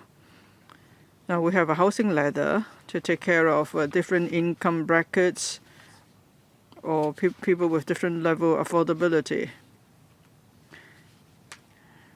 That's why I suggested a ladder too for public rental housing. Now you have set the lowest income limit. What if people exceed the limit? Still, they cannot afford to buy HOS, subsidized sale flat, or even private housing. So what can we do for this group of people? Can there be some sort of a ladder?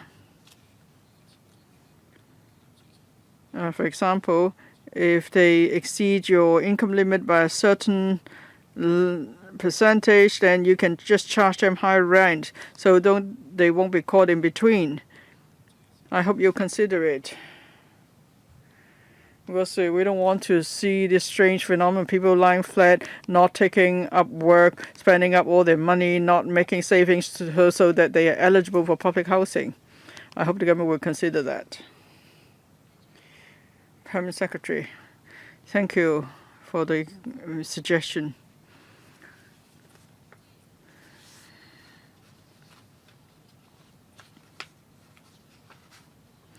Now, with public house rental housing, maybe we could set different levels of rent for units. So for those who exceed the income limit may also move in. Well, as Mr. Chair pointed out, public housing is for those with the least means and the most needs.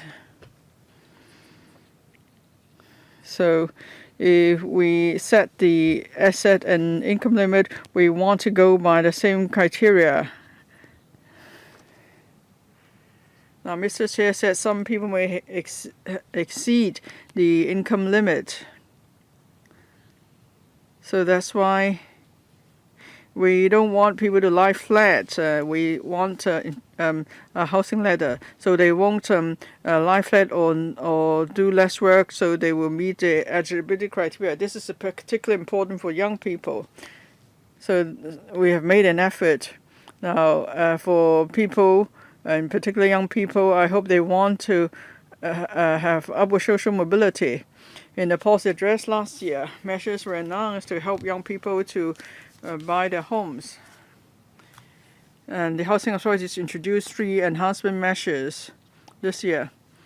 Now we have the White Form 2 2024, that's a scheme for young people. So there are an additional 1,500 quota places for young people, so they could buy second-hand HOS flats. And then in the next HOS, the second measure is to introduce young people HOS. That means we give them an additional quota for allocation for young people and the family. And then third measure for young people who fail to be allocated a flat after several tries, we'll again give them an additional allocation quota. So with these measures, actually a young person could have at most 3 allocation quota. So the measures we hope could help young people or young families to buy suitable units in the market. Just a quick point. But then maybe young people can't afford to buy homes, or they just don't want to buy a home. I don't want you to leave them out. I hope you just pay attention to that group. Thank you. Mr. Scott Leung, thank you.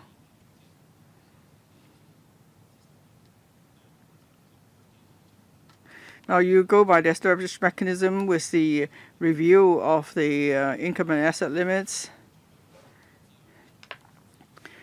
There are various factors such as housing costs, non-housing costs, and then there is tight supply of public housing. So some households may not meet the income limit. Of course, we don't want to encourage young people to lie flat or take up less work just because they want to get public housing. But then when there is a shortage of public housing, we must still take care of those most in need. We have to accept this reluctantly. But then in the future, there will be increase in the supply of public rental housing. In that case, can you conduct a review or introduce enhanced measures? I'd like to make 2 suggestions for the consideration of HA and the government. We see for 2-person households in particular, there's the new income limit. Maybe it's just a few $100s under the minimum statutory minimum wage. You just need to add another 1.2%, so then it will be the same with statutory minimum wage. So can you do something like this? Such a minor adjustment of just a percentage point or 2, so more could become some could become eligible, because this is not a legal requirement to adjust the limit. It's not like a rent review. You have to follow strictly the formula. So can you have more flexibility here? We're not talking about not that many applicants. Can you do so? And then maybe there are residents who are not, as there are some who are not yet eligible. Can you consider something like the housing society's arrangement of the type Category B housing, Category B estates, and then you could cover those who exceed the housing limit by a certain percentage. But then there could be a different kind of rental housing scheme for them, because the housing society Category B rental housing scheme was very successful. So can you consider something like that? Permanent Secretary?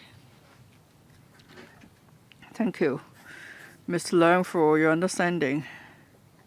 Yes, we need to have an objective mechanism, and we impose an income and asset limit. It's true we need to strike a balance and we need to make choices.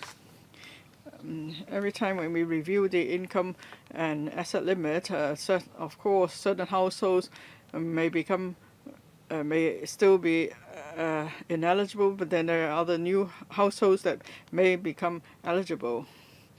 So if we go by the review outcome, then about 165,400 tenants in private housing may become eligible. Now, some of them may already be in our waiting list, and others may meet the income limit, but they may not meet other criteria, such as the length of residence in Hong Kong, or they own private properties, and so on. So that's why they're still not eligible. Now, yes, so we have this review mechanism. It is not rigid, of course. We have regard to social circumstances. For example, we've introduced a factor of change in nominal wage index. And sometimes after the review, we see there's need to reduce the income limit and asset limit. Well, we have previously come back to this council, and eventually the Housing Authority decided to freeze the limit. Now, Mr. Leung suggested that for certain household, maybe with this review, the income exceeds the limit just by a small percentage, then could actually consider providing public housing to such families.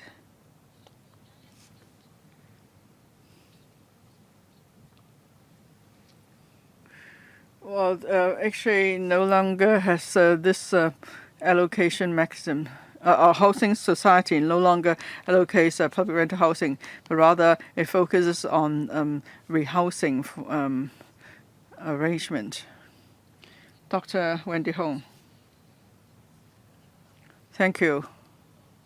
Here we are to consider whether the income limit should be raised by $50, $150. I think we've lost our focus, because there is a problem with the public housing. It's a sensitive task to adjust the income limit for public rental housing, and it's something we cannot really resolve, because if you raise the limit, then fewer become eligible, so more in needs are not able to get public housing. But then if we lower the housing limit, the income limit, then more may choose not to work to meet the requirement.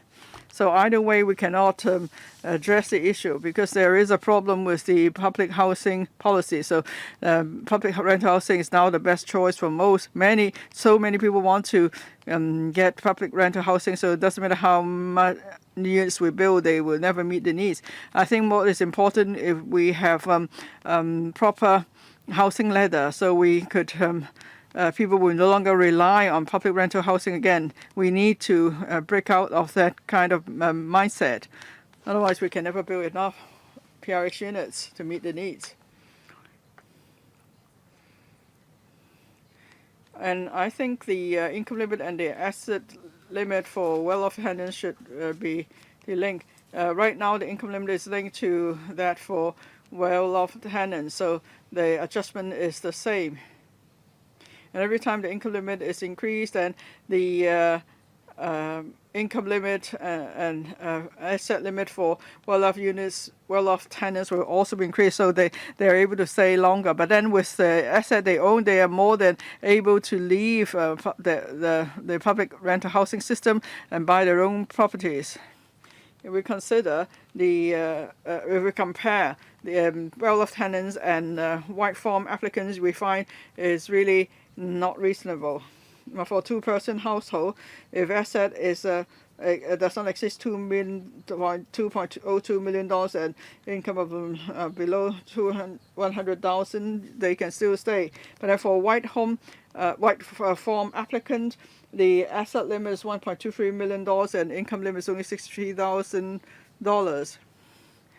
So that means a well-off tenant with assets that's say over $700,000 more than that a white form applicant, they could still get public housing. And then when well-off tenants want to buy HOAs, they are green form applicants, they have high priority. So that's why public rent housing is the best choice for the public. Most will think we must first get a PRH unit. So that's why we need to delink the income and asset limit for PRH and well-off tenants, because if we keep increasing the income and asset limit of well-off tenants, then we cannot recover more units.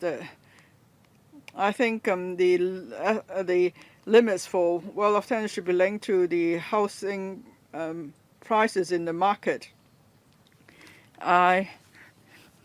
So we need to make sure that right now our policy is such that PRH is the best choice for the public, so that will stand in the way of upward social mobility. In future, if waiting time for public housing is 3 years, definitely PRH will be even more appealing. So we need to cap the supply of PRH, because in 10 years we'll have more than 1 million PRH units. Are we going to keep a cap? Put a cap on it, so it's in case that people will be stuck in PRH. So Dr. Wang, you are just giving your views on public housing policy, but here we're talking about the review of limits. Anyway, we'll ask the Permanent Secretary to respond. Thank you. Thank you. I'll be brief. We have all along trying to construct a proper housing ladder for private housing. How can we do more to provide private housing? In this year's budget, we have talked about for units costing $4 million or below, we have adjusted the ad valorem duty, stamp duty arrangements, so that would encourage more people to purchase the private housing that are of lower prices. And in the policy address last year, we have talked about the Housing Authority tightening the policies for well-off tenants. We will increase the rents. We will also lower the income limits for well-off tenants. We are preparing the relevant proposals. We will consult the Subsidized Housing Committee when we're ready. Thank you. Members, the meeting is supposed to end at 10:30, but we have 5 members who have yet to speak. I believe we have to go beyond 10:30. So I propose to extend the meeting to 10:45, and I'll draw the line here. We will not deal with questions that are going to be asked by members other than the 5 members who have already indicated their intention to speak. Next to speak, Mr. Lee Chen-kung. Thank you. Today we are talking about how we are going to adjust the income and asset limits. With the limits adjusted, more people are eligible and more may apply for public housing. So how many more people have we included in the net for one being able to apply for public housing?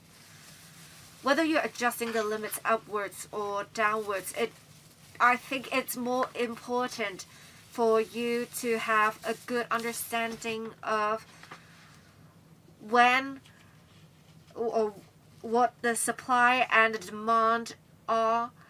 And as Dr. Wendy Hong said, we need to resolve the issue of upward mobility of youngsters. When can we have a balance? When will you start reviewing the mechanism to resolve the deep-rooted issues for the youngsters? In 2024 December, it's 22,000 for a two-person household. Or for a one-person household. For a two-person household, it's $44,000. So most people, if they want to stay within the income and asset limits, they would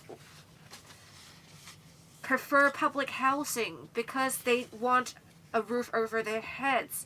And then they can think about other options once they have got public housing. So we can meet the targets for providing housing supply. Can we have a timeline of when we are actually going to review the housing policies in general? In paragraph 15, we have talked about how 165,400 people would be eligible for public housing.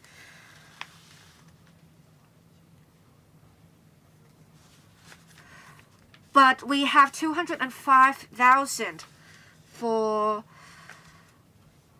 in general, the number of households. What is the discrepancy?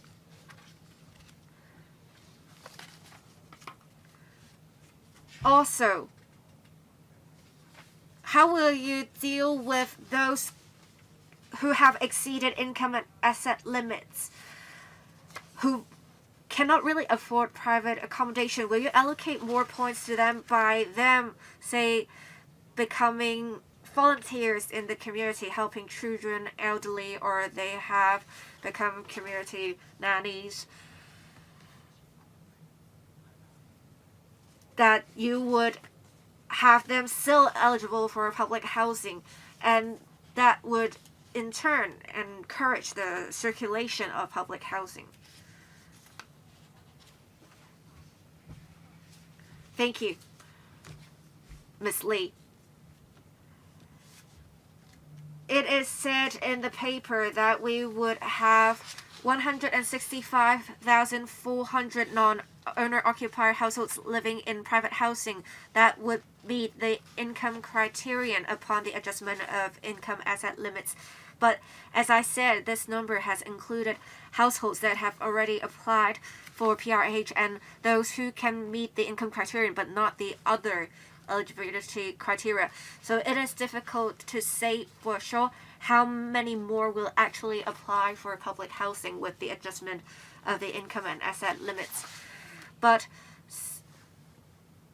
for the 165,400 households, there is a discrepancy with the 205,000 households waiting for public housing.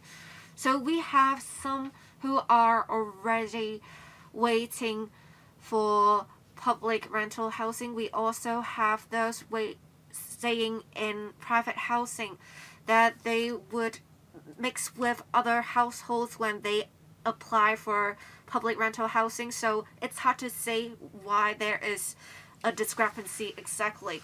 As for whether we can exercise discretion for those who barely exceeded the limits, whether we can allocate more points for them so that they can still be eligible for public housing, we do keep an open mind with similar suggestions to make sure we can meet the needs of the public, and that's it from me. Thank you. Mr. Yang Wing-kit. Thank you.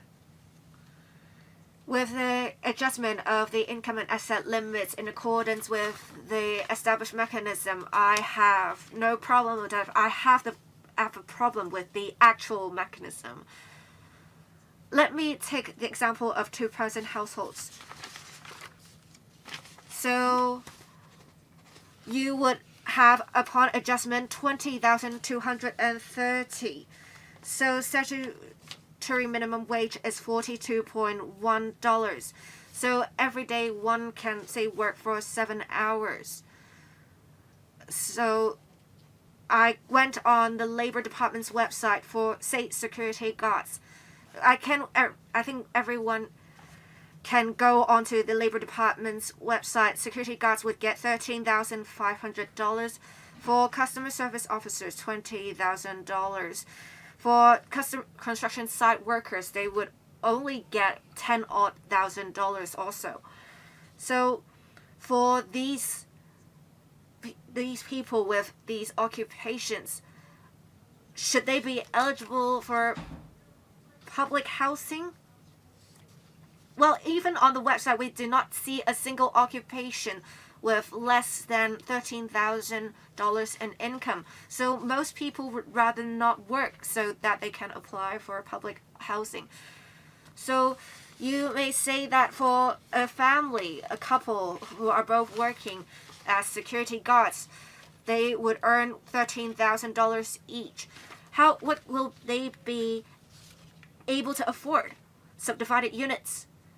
I need to speak for those in these occupations, security guards or cleansing service workers.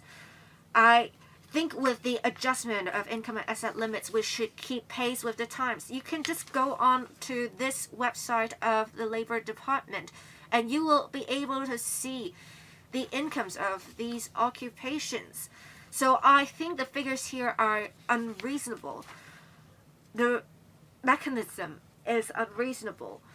So we are having 18-year-olds who are studying, or who are 23-year-olds who were recently graduated. They would rather work odd jobs so that they can apply for public housing. They are just lying flat.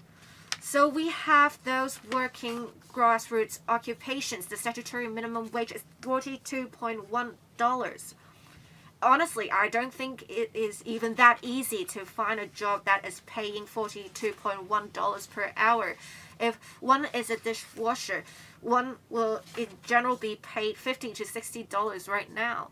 So people would rather work shorter hours to stay within the income and asset limits.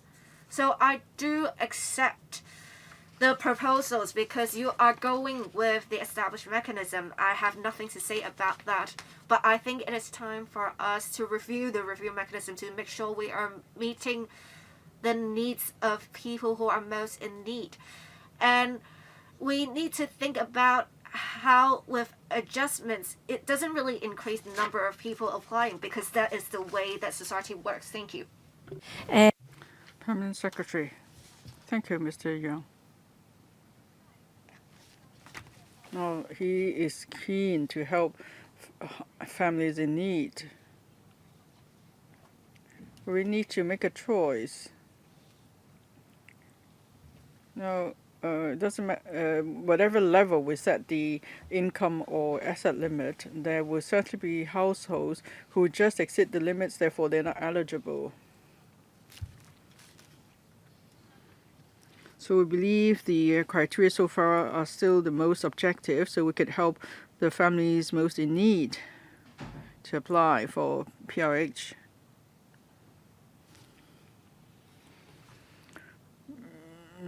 Mr. Yang mentioned minimum statutory wage. In the PowerPoint presentation, we explained that with the cumulative increase of the statutory minimum age compared to our formula of adjusting the income limit is actually reflected. You can see that the increase in income limit exceeds the increase in the minimum statutory minimum wage every 2 years. Now, the statutory minimum wage is based on an individual, but the income limit we look at, or the asset limit, is actually based on household. So the situation in each household may be different. There may be different number of persons taking up work, and they also may work different hours. So we can't just directly compare we can't just say that we just have to take the statutory minimum wage as the standard for application of public rental housing. Well, members, when you speak, please make sure you leave time for officials to reply, otherwise we will overrun. Next, Mr. Ambrose Lam.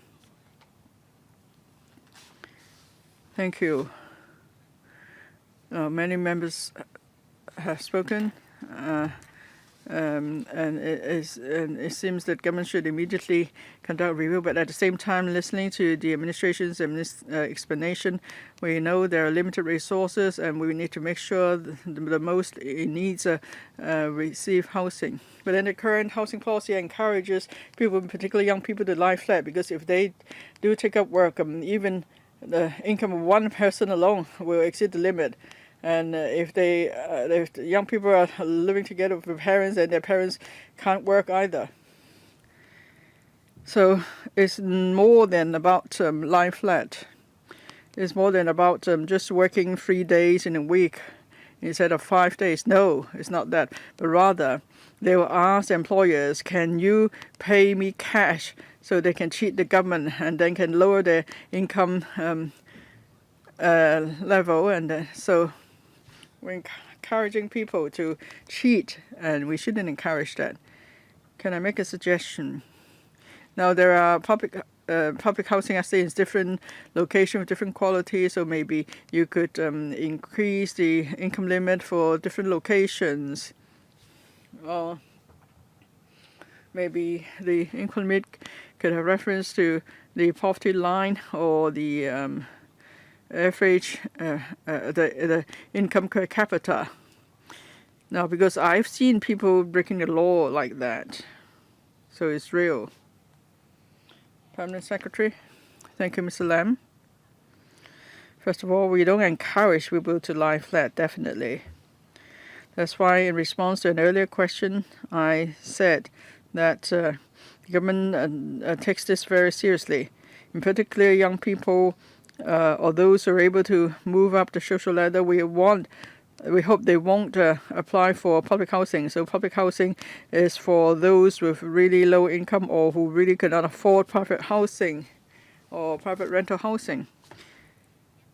So I explained in January where the housing authorities endorse 3 enhancement measures to encourage young people to buy their homes. I won't repeat those. At the same time, the ad valorem stamp duty for property transaction criteria have relaxed, and then we will also set aside 40% of new housing HOS units for those with infants or elderly to have priority to be allocated flats. So this is another measure to encourage or to promote upward social mobility for young people. And then Mr. Lam asked if there could be different income limits for different housing estates. Well, that would be difficult because we consider the overall picture in setting the income limit. We have single and overall review mechanism. And then the situation varies from family to family. And when making an application, the applicant could indicate the choice of district. So that's why it's not possible to set an income limit for different districts. Next, Ms. Doreen Kong. I'm glad to see Ms. Lee, Prime Secretary, and Ms. Cheung, Deputy Secretary here. I know you all have certain ideals about housing. Now, this paper is on review of income and asset limits, but just now a colleague talked about public housing policy. Now, the public housing policy must have worked to some extent, but of course, over the years, is there room for improvement? Certainly there is. Public housing affects so many grassroots families. If we are to make major changes, we have to proceed with great caution. Otherwise, many grassroots households may be affected. Yes, we may have certain ideals, but we have to be very careful when we try to turn our ideal into reality. Now, with the development of technology, we must not overlook its possible impact on the labor market as a whole, in particular the grassroots sector. In the next few decades, what is the definition of the grassroots? We have to consider that. And what is the positioning of the grassroots sector? This is something we have to consider very carefully because it's so important. Now, we're talking about PRH income limit. I must speak out for a group of women. Yesterday I met a group of women.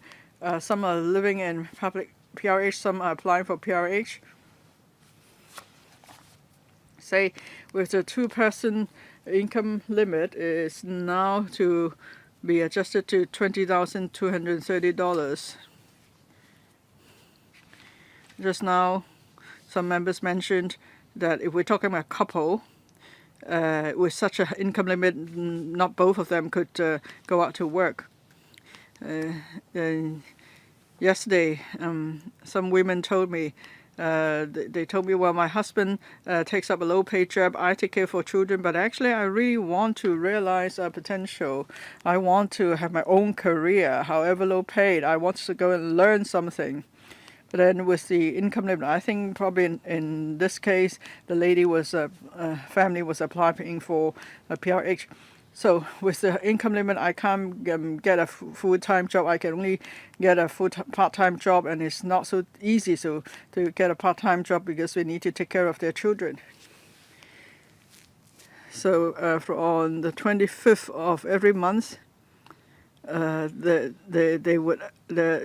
lady said she would have used up all the household resources, and then she has to pay with credit card, and then she has to buy food only from places that accept credit cards. So I'm really sad to hear about her case. I wonder if the government could do something. I know, yes, there's need to set an income limit, but for households with children, how do they survive? Especially for women, how can you help them to realize the potential? So is it the case they cannot develop their own career, even if they work in hairdresser, washing hair for people, the job pays $16,000. So how can they take up work? And then some women told me yesterday there are more and more important workers, so it's getting increasingly hard for them to find part-time work. So can you please give them some space so they could realize the potential? Thank you. Please be quick. We have to hand over the venue at 10:45. Just one point.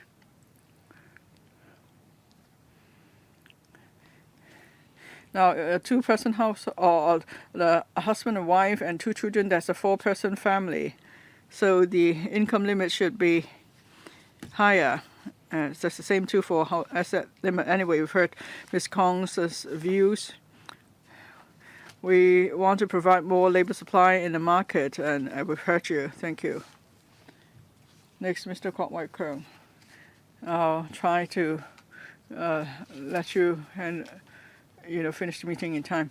Now, this adjustment is based on a formula, so there's very little room for adjustment. It's not possible to just come up with a new formula out of the blue. But then many colleagues mentioned, and the FTU also mentioned, if a couple both get some statutory minimum wage already, they exceed the income limit. Well, the perception is not good, although I see why you're doing that. And when the government wants to unleash more manpower into the market, we want to boost employment, so you really need to look at this and see if you could do something more in your next review.